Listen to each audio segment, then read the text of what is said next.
અકસ્માતમાં વધુ એકનું મૃત્યુ થયું છે। સુરતમાં 50 વર્ષીય શાંતિબેનનું સારવાર વખતે મૃત્યુ થયું છે।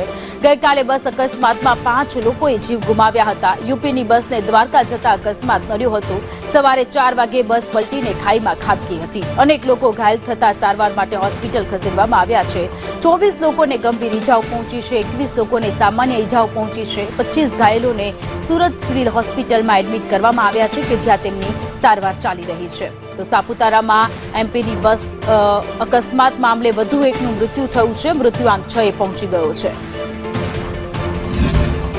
यात्री रामेश्वर के लिए गए थे यहाँ से, तो वो रास्ते में नासिक से चल के आ रहे थे। गुजरात में बस से हादसा हो गया, तो हम उनके लिए सूरत आए हुए हैं लेने के लिए। और एक उनमें शांति बाई थी, गुना की रहने वाली, उसकी डेथ हो गई। उसको कहाँ दाखिल किया गया? उसको दाखिल कोई हॉस्पिटल सापुतारा के नाम से हॉस्पिटल था, उसमें दाखिल किया था। सो रास्ते में आ रही थी, तो रास्ते में उनकी डेथ हो गई। अभी तक कितने लोगों की मौत हो गई आपको? 6 लोग बता रहे हैं।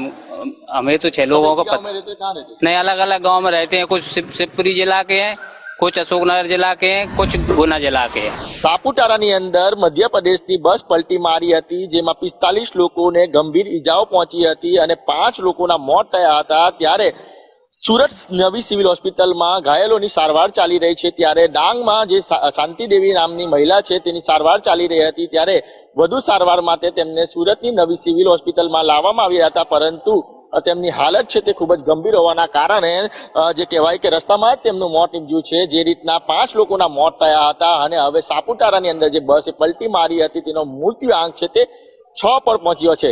કેમેરા પર્સન ભૂષણ ચૌધરી સાથે મનીષ પરમાર, સંદેશ।